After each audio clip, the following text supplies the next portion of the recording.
Mais ce que le chef Apache lui a dit, a tout changé. Tu es médecin? Alors tu vis. Mais pour survivre ici, tu seras ma femme. Ce n'était pas de l'amour. C'était une sentence. Et pourtant, cette obligation est devenue sa liberté. Reste avec nous jusqu'à la fin car cette histoire prouve qu'on peut tout perdre, et enfin se trouver. Le soleil était haut dans le ciel lorsque la poussière du convoi s'éleva derrière les chariots. Lucille Marchand, jeune médecin de 28 ans, essuya son front avec un mouchoir trempé. Elle voyageait avec son frère Pierre, sa belle-sœur Agathe et leur fils Jules, un garçonnet de 6 ans à l'énergie débordante. Ils avaient quitté Saint-Louis depuis 3 semaines. Leur but, atteindre les vallées fertiles à l'ouest, où Pierre espérait ouvrir une scierie. Lucille, elle, portait avec elle une malle de fournitures médicales. Elle rêvait d'installer un petit dispensaire pour soigner les pionniers. Malgré les douleurs du voyage, son cœur était rempli d'espoir. Mais ce matin-là, quelque chose flottait dans l'air. Un silence inhabituel. Pas d'oiseaux. Pas de vent. Juste une tension, invisible mais oppressante. Ralentis, murmura Pierre à son cocher. Quelque chose ne va pas. Le sifflement d'une flèche coupa net la conversation. Puis le chaos éclata. Des cavaliers surgirent des collines, leurs chevaux couverts de poussière. Leurs visages étaient peints de rouge et de blanc, leurs yeux brillants d'intensité. Les Apaches attaquaient. Lucille cria le nom de Jules, chercha désespérément à rejoindre le chariot de son frère. Elle trébucha, se releva, serra sa mallette contre elle. Autour, les hurlements, la fumée, les flammes. Pierre tenta de défendre sa famille avec son fusil, mais une lance le transperça. Agathe hurla avant de tomber à genoux, un cri qui hanta Lucille pour le reste de sa vie. Et puis, le silence. Lucille rouvrit les yeux, allongée sur le sol. Autour d'elle, des corps. Des débris. L'odeur du feu. Une ombre se dessina au-dessus d'elle. Un homme, grand, vêtu de cuir, les cheveux attachés, un regard sombre mais calme. Il parlait lentement, dans un français approximatif. « Tu es médecin ?» Lucille hocha la tête, les larmes aux yeux. L'homme observa sa mallette puis tendit la main. « Viens. Tu es à moi maintenant. » Elle voulut protester, mais ses jambes ne la portaient plus. Elle regarda une dernière fois le chariot renversé de son frère, puis accepta la main tendue. Elle ne le savait pas encore, mais ce geste allait changer sa vie. Lucille avançait au milieu des cavaliers, le regard vide, les jambes tremblantes. Elle ne comprenait pas tout ce que ces hommes disaient, mais un nom revenait souvent, Nawel. Il semblait être leur chef. Elle gardait sa mallette contre elle comme un talisman.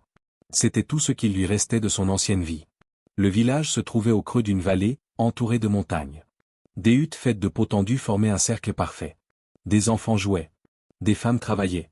Tous s'arrêtèrent pour la regarder passer. Lucille sentit leur regard peser sur elle. Elle fut conduite devant une tente plus grande que les autres. Un homme en sortit. Grand, la posture droite, les cheveux longs tressés avec soin. Son regard était intense, mais calme. Il s'approcha, parla doucement dans sa langue, puis en français. « Je suis Nawel. Chef de ce peuple. Tu es médecin ?» Lucille hocha la tête. Sa gorge était sèche. Elle murmura. « Je peux soigner les blessures, les infections ?» Nawel croisa les bras, la détailla un long moment. « Alors tu vivras. Mais tu ne peux pas rester seule. Une femme blanche, ici, sans lien, serait en danger. Si tu veux être protégée, tu deviens ma femme. » Lucille recula d'un pas, abasourdie. « Votre femme? Mais je ne vous connais pas. » « Ce n'est pas pour l'amour, dit-il simplement. C'est pour ta sécurité. Si tu refuses, d'autres viendront. Tu n'auras plus le choix. » Elle regarda autour d'elle. Les autres hommes l'observaient en silence. Nawel ne criait pas. Il ne la menaçait pas. Il lui proposait un pacte. Une forme de survie. Lucille ferma les yeux. Tout en elle hurlait de fuir. Mais fuir où? Vers les montagnes? Vers la mort? Elle rouvrit les yeux et fixa Nawel. « Si je deviens votre femme, je veux continuer à soigner. Je veux avoir la liberté d'aider. » Nawel acquiesça lentement. « Tu es libre de guérir qui tu veux. Ici, tu es médecin, et sous ma protection. » Lucille inspira profondément. « Alors, j'accepte. » Et ainsi, sans cérémonie, sans tendresse, mais avec gravité, Lucille entra dans une alliance qui allait bouleverser sa vie. Le lendemain matin, Lucille se réveilla dans une tente silencieuse. On lui avait laissé un tapis, une couverture, et une petite jarre d'eau. Elle avait dormi peu, l'esprit en tumulte. Autour d'elle, le village commençait à s'animer. Peu après l'aube, Nawel entra sans bruit. « Il y a des blessés. Certains graves. Tu viens. » Lucille prit sa mallette et le suivit. Ils traversèrent le camp jusqu'à une grande tente, d'où montaient des gémissements étouffés. À l'intérieur, la chaleur était lourde. Des hommes reposaient sur des peaux, certains pâles, d'autres brûlants de fièvre. Une femme âgée s'approcha. Ses cheveux étaient gris, ses yeux durs comme la pierre.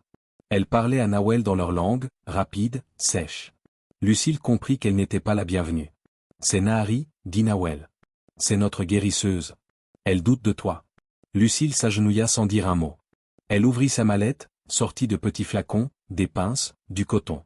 Nahari l'observait, les bras croisés. Elle commença par un homme dont la jambe était infectée. Elle nettoya la plaie, coupa un tissu brûlé, appliqua un onguent. Le patient poussa un cri mais respira mieux ensuite. Nahari s'approcha, observa le geste, et s'agenouilla à son tour. Elle montra une plante séchée, en brisa un morceau, le frotta sur sa main. Lucille comprit, elle voulait montrer ses propres méthodes. Alors, sans un mot, Lucille hocha la tête. Elles commencèrent à travailler ensemble. Lucille traitait les plaies ouvertes. Nahari préparait des infusions pour la douleur. Elle ne parlait pas la même langue, mais les gestes étaient clairs, précis, efficaces. L'air devint moins tendu. Le respect commençait à naître. À la fin de la matinée, un jeune guerrier ouvrit enfin les yeux après des heures d'inconscience. Nahari murmura une prière, puis jeta un regard bref à Lucille. Ce n'était pas un sourire. Mais ce n'était plus de l'hostilité. En sortant de la tente, Nawel l'attendait. « Tu as fait tes preuves. » Lucille, épuisée mais droite, répondit calmement. « Ce n'est que le début. » Et pour la première fois depuis l'attaque, elle sentit un frémissement d'utilité. Elle n'était plus seulement une survivante. Elle devenait un pont entre deux mondes. Le soleil déclinait doucement lorsque Nawel entra dans la tente. Lucille l'attendait, assise, les mains posées sur les genoux. Il tenait dans ses bras une robe de cuir souple, décorée de perles discrètes et de motifs cousus à la main. « Ce soir, dit-il simplement. La cérémonie. » Lucille sentit son cœur se serrer. Elle ne savait pas vraiment à quoi s'attendre. Aucun témoin de sa famille. Aucun prêtre. Aucun anneau. Et pourtant, c'était bien un mariage. Elle enfila la robe avec lenteur. Elle n'était pas inconfortable, seulement étrange. Elle n'avait jamais porté quelque chose d'aussi doux, d'aussi vivant. Au centre du village, autour d'un feu sacré, les habitants s'étaient rassemblés. Lucille s'approcha, guidée par Nawel. Les tambours battaient lentement. L'air sentait la sauge et la fumée. Un ancien s'avança, tenant dans ses mains une corde tressée et une petite amulette. Il parla longtemps dans sa langue. Lucille ne comprenait pas, mais elle ressentait le poids des mots, la gravité du moment. Nawel posa la main sur son épaule. « À partir de ce jour, tu t'appelles Isha. Cela veut dire celle qui soigne. » Lucille ferma les yeux. Ce nom, il était doux, simple, mais chargé de sens. Ce n'était pas un vol de son identité. C'était une nouvelle naissance. Quand la corde fut nouée entre leurs poignets, le cercle autour d'eux se mit à chanter. Ce n'était pas joyeux comme un mariage de son enfance, mais profond. Comme une promesse silencieuse. Après la cérémonie, elle s'assit aux côtés de Nawel pour le repas. Il lui présenta quelques femmes du village. Certaines lui adressèrent un hochement de tête. D'autres restaient silencieuses, méfiantes encore. Mais ce n'était plus le même froid qu'avant. Au fil des jours suivants, Lucille, désormais Isha, apprit les gestes quotidiens, broyer des racines, sécher la viande, comprendre les signes dans le ciel. Nahari lui parlait parfois par gestes, parfois avec des mots appris. Et un matin, alors qu'un enfant vint chercher Isha pour soigner son frère, elle comprit qu'elle n'était plus vue comme une étrangère. Elle avait encore peur. Mais elle appartenait, un peu. Le vent soufflait doucement entre les tentes du village. Depuis plusieurs jours, Isha, autrefois Lucille, passait ses matinées à la hutte des soins. Elle nettoyait les plaies, changeait les pansements, préparait des mélanges avec les plantes qu'elle avait apprises de Nahari. Les patients arrivaient un par un. Un garçon avec une entorse à la cheville. Une femme souffrant de toux persistante. Un ancien au regard fatigué. Isha les écoutait, les touchait avec douceur, les traitait sans jamais montrer de peur. Et peu à peu, les regards changèrent. Les enfants ne la fuyaient plus. Ils l'attendaient même à la sortie de la tente pour lui offrir des petites pierres, des plumes, parfois une tresse d'herbe. Nawel l'observait souvent, de loin. Il ne parlait pas beaucoup. Il restait debout, les bras croisés, silencieux, les yeux fixés sur elle. Isha le sentait, même sans tourner la tête. Mais il ne s'imposait jamais. Il la laissait faire. Il la laissait être. Un jour, un jeune guerrier nommé Elan fut amené, inconscient, fiévreux. Il avait reçu une flèche dans l'abdomen. Nahari fit la grimace. La blessure était profonde. Isha s'agenouilla et commença à travailler. Elle retira la flèche, nettoya la plaie avec du vinaigre, appliqua une compresse préparée avec une plante apprise de Nahari. Le guerrier gémit dans son sommeil. Les heures passèrent. Isha ne quitta pas son côté. Le soir venu, Nawel entra dans la tente, silencieux comme toujours. Il s'approcha, s'assit près d'elle, à une distance respectueuse. « Tu n'as pas dormi » dit-il doucement. Il fallait rester. La fièvre était haute. Il hocha la tête, l'expression indéchiffrable. Puis, après un moment, « Tu es forte. » Isha leva les yeux. Elle s'attendait à de la froideur. Mais dans son regard, il y avait quelque chose de plus doux. Pas encore de tendresse. Mais une forme de respect. Une confiance, peut-être. Elle se contenta de répondre. « Je fais ce que je sais faire. » Et Nawel, pour la première fois, sourit très légèrement. Sans mots inutiles, un lien commençait à naître. Le tambour d'alerte résonna soudain dans tout le village. Isha, en train d'écraser des racines médicinales, releva la tête brusquement. Les enfants couraient vers les tentes. Les femmes rassemblaient les plus petits. Quelque chose approchait. Quelque chose de grave. Nahari entra, le visage tendu. Des hommes, des soldats. Peu après, Nawel franchit le seuil de la tente, couvert de poussière, le visage fermé, le regard sombre. Il portait son arc sur l'épaule et une lance à la main. « Des Français, dit-il. Ils viennent avec drapeau blanc, mais armés. Ils cherchent sûrement les survivants du convoi. Ils te cherchent, Isha. » Lucille sentit un poids immense s'abattre sur elle. Elle était redevenue Lucille pendant un instant. Des soldats français. Ses compatriotes. Ils croyaient sûrement venir la sauver. Peut-être allait-il l'arracher à ce monde. La ramener dans la société qu'elle connaissait. Là où les femmes ne pratiquaient la médecine que dans l'ombre. Elle regarda Nawel. « Et toi? Que feras-tu? » « Rien. Je ne te retiendrai pas. C'est à toi de choisir. Mais s'ils entrent dans le village et te prennent, il pourrait y avoir la guerre. » Lucille sentit son cœur se déchirer. Elle sortit seule, le regard tourné vers les collines. Au loin, elle apercevait les silhouettes bleues. Les uniformes. Les chevaux. Les armes. Ils étaient là, juste derrière la frontière invisible entre deux mondes. Elle se dirigea vers le ruisseau. Là où elle allait souvent réfléchir. Le vent soufflait doucement. Le bruit de l'eau couvrait à peine le tambour inquiet dans sa poitrine. Si elle partait, elle aurait un toit, un cabinet, du confort. Mais aussi les jugements, les moqueries, les barrières. Ici, elle avait la douleur, la rudesse, mais aussi le respect. Une vie utile. Des regards reconnaissants. Une place. Le choix n'était pas simple. Mais il devait être fait. Lorsqu'elle revint, Nawel l'attendait, debout, l'arme posée au sol. Il la fixa, sans dire un mot. « Dis-leur, dit-elle, que tu n'as ici aucune captive. Dis-leur que ta femme s'appelle Isha, et qu'elle a choisi de rester. » Un long silence suivit. Puis Nawel hocha lentement la tête. « Alors ils partiront. Et tu resteras, librement. » Et pour la première fois, elle sentit ce mot résonner en elle, libre. Les soldats français restèrent aux abords du village pendant 2 jours. Ils campaient près de la rivière, montaient la garde, interrogeaient les éclaireurs. Ils demandaient à voir Lucille Marchand. Disent qu'ils étaient là pour la ramener chez elle. Mais Isha savait déjà, elle n'irait nulle part. Elle se présenta d'elle-même, droite, vêtue d'une tunique de lin brodé, les cheveux attachés en tresses simples. Elle n'avait ni peur ni hésitation. Le commandant, un homme à moustache grisonnante, la fixa longuement. « Mademoiselle Marchand? Vous êtes vivante, c'est un miracle. Venez, nous vous ramenons. » Elle secoua doucement la tête. « Je suis vivante, oui. Et je suis ici par choix. Mon nom est Isha, désormais. Je suis médecin dans ce village. Et je suis la femme du chef Nawel. » L'officier recula légèrement, surpris. « Mais, vous êtes prisonnière, non? Vous avez été contrainte? » « Non. J'ai été épargnée. Protégée. Et ici, j'ai trouvé ma place. Je n'ai rien laissé derrière moi, monsieur.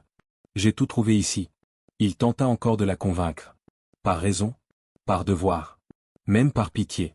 Mais Isha resta calme, ferme, digne. « Dites à mes compatriotes, que je suis libre. Et que je reste. » Le lendemain, les soldats repartirent. Aucun cri. Aucune bagarre. Juste un vent léger qui dispersa les traces de sabots dans la poussière. Depuis le haut de la colline, Nawel regardait les cavaliers s'éloigner. Il ne disait rien. Mais son regard était chargé de ce qu'il ne savait pas encore exprimer. Isha s'approcha de lui. « Je ne suis pas resté parce que j'y étais obligé. » Nawel tourna la tête, lentement. « Je sais. Tu m'as offert une place, une protection, une voix. Et aujourd'hui, je te choisis. Pas seulement comme chef. Comme homme. » Pendant un instant, il parut déstabilisé. Puis il murmura simplement. « Alors tu n'es plus une invitée. Tu es ici, chez toi. » Et sous le ciel ouvert, entre les montagnes et le silence, Isha fit ses adieux, non pas à un pays, mais à une ancienne version d'elle-même. La nuit était tombée depuis longtemps lorsque l'on vint chercher Isha en courant. C'était une jeune fille, essoufflée, les yeux remplis de panique. C'est toi Yana. Elle crie de douleur. Le bébé ne vient pas. Isha prit aussitôt sa besace. Elle savait que cet accouchement serait difficile. Wayana était jeune, fragile, et son ventre s'était gonflé plus que prévu. Dans l'attente des naissances, Nahari était déjà là, le front perlé de sueur. Wayana tremblait de tout son corps, accrochée à des couvertures, le visage tordu de douleur. Nawel se tenait à l'extérieur, tendu. C'était sa cousine. « Tu vas réussir » demanda-t-il sans lever la voix. « Je ne promets rien » répondit Isha. « Mais je vais tout faire. » Les heures s'enchaînèrent. Le bébé ne descendait pas. Les cris devenaient plus faibles. Wayana commençait à lâcher prise. Isha posa une main sur son front, l'autre dans sa main. « Reste avec nous. Respire avec moi. Encore. » Nahari broyait des racines pour calmer la douleur. Isha, elle, préparait une fine lame chauffée sur la pierre. La décision fut rapide. Il fallait agir, ou les deux allaient mourir. Avec calme, elle incisa doucement. Nahari l'assista, posant des herbes chaudes pour éviter les saignements. Le bébé sortit, enfin, dans un cri rauque et plein de vie. Une fille. Petite. Mais vivante. Wayana s'évanouit d'épuisement, mais son pouls restait fort. Isha s'écroula sur les talons, les mains tremblantes. Nahari murmura quelque chose. Pour la première fois, elle l'appela sœur de sang. En sortant de la tente, Isha fut surprise de trouver Nawel toujours debout, les bras croisés. Il s'approcha sans un mot. Lorsqu'il vit ses yeux fatigués et ses mains encore rouges, il posa simplement la main sur son épaule. « Tu les as sauvés. » Isha leva les yeux. Dans ce regard, il n'y avait plus seulement de la reconnaissance. Il y avait une douceur nouvelle. Une chaleur timide. « Tu es resté à attendre toute la nuit » demanda-t-elle. « Je n'aurais pas pu faire autrement. » Ils restèrent ainsi un moment, dans le silence. Et cette nuit-là, quelque chose changea. Le respect devint tendresse. L'amour, jusque-là muet, venait de naître, sans promesse, mais avec une force tranquille. Le feu crépitait doucement au centre du cercle sacré. Les chants du soir s'étaient tus. Le village dormait. Seuls les éclats des braises dansaient encore sur les visages fatigués. Isha était assise, les jambes croisées, une couverture autour des épaules. Nawel était en face d'elle, silencieux, comme souvent. Entre eux, une tisane aux herbes douces fumait dans un bol partagé. Ils n'avaient pas parlé depuis l'accouchement. Mais leur silence n'était plus un mur. Il était devenu un langage. « Tu penses encore à ta vie d'avant » demanda doucement Nawel. Isha leva les yeux vers lui. « Parfois. Mais c'est flou maintenant. Comme un rêve qui s'efface au réveil. » Il acquiesça lentement. « Et ici » demanda-t-il après un moment. « Ici, je respire. Je soigne. Je suis utile. » Un silence. Puis Nawel prit une inspiration. « Tu n'étais qu'une survivante. Une étrangère. Mais tu as choisi de rester. Pas pour la peur, ni par devoir. Tu m'as choisi. Et cela, je ne l'oublierai jamais. » Isha sentit son cœur battre plus fort. « Je t'ai choisi, oui. Et je referai le même choix. » Nawel posa lentement sa main sur le sol, près de la sienne. « Isha. Je t'ai d'abord vue comme une étrangère utile. Une femme courageuse. Mais maintenant, je vois bien plus. Tu es lumière. Tu es force. Tu es celle que j'aime. » Elle le regarda longuement. Les mots l'atteignirent comme une vague lente, chaude, bouleversante. « Moi aussi, dit-elle. Je t'aime, Nawel. Même si je ne m'en suis pas rendu compte tout de suite. Mon cœur avait peur. Mais maintenant, il sait. » Ils ne bougèrent pas. Mais leurs mains se frôlèrent. Puis se cherchèrent. Se lièrent. Et dans ce geste simple, autour de ce feu ancien, leur union devint autre chose. Une promesse réelle, née du choix, de la confiance, de l'amour. Ce n'était plus un accord. C'était un lien sacré, porté par deux âmes qui s'étaient reconnues au milieu du chaos. L'hiver avait recouvert la vallée d'un calme profond. Le vent soufflait entre les collines, portant avec lui l'odeur du feu de bois et des herbes séchées. Dans le tipi, la chaleur était douce. Le sol était recouvert de peaux épaisses. Les jours étaient plus courts, les nuits plus longues. Mais Isha ne craignait plus l'obscurité. Assise près du feu, elle tenait une couverture sur ses genoux. Ses mains reposaient sur son ventre. Elle n'avait plus peur. Ni du froid. Ni du silence. Ni même de ce qu'elle avait laissé derrière. Elle pensait parfois à son ancienne vie. Les rues de Lyon. Les couloirs de l'école de médecine. Les regards surpris, parfois moqueurs, parce qu'elle était une femme en blouse blanche. Les murs, les jugements, les portes fermées. Ici, rien de cela. Ici, on la jugeait sur ce qu'elle faisait. Pas sur ce qu'elle représentait. « À quoi penses-tu » demanda Nawel, sa voix basse résonnant dans l'espace feutré. Il taillait un arc près du feu, concentré mais attentif. « Je pense que je n'ai rien perdu, murmura-t-elle. Je me suis trouvé. Il la regarda, doucement. Tu as changé depuis que tu es arrivé. Toi aussi. Il posa son arc, s'approcha d'elle et s'assit à ses côtés. Tu sais, dit-il, au début, je t'ai vu comme un lien entre deux mondes. Maintenant, je te vois comme une partie du mien. Elle sourit. Un sourire vrai. Complet. Sans doute. Cette vallée, ce village, ce tipi, toi, c'est mon foyer maintenant. Ils restèrent là, côte à côte, regardant les flammes danser. Dehors, le vent faisait frissonner les branches. Dedans, tout était paisible. Isha ferma les yeux un instant. Elle entendait les battements réguliers du tambour au loin. Des rires d'enfants. Le chant discret de Nahari. Elle savait qu'elle n'était plus une passante. Ni une survivante. Elle était une femme, une guérisseuse, une compagne. Et cette terre, rude mais belle, était devenue sienne. Elle avait choisi de rester. Et dans ce choix, elle avait trouvé la paix. As-tu déjà dû tout abandonner pour te retrouver enfin? Raconte-le-moi dans les commentaires, je lis chaque mot avec attention. Si cette histoire t'a touché, laisse un cœur sous la vidéo. Abonne-toi pour ne pas manquer nos prochaines histoires vraies, bouleversantes et humaines. Et surtout, active la cloche car ici, chaque récit a une âme.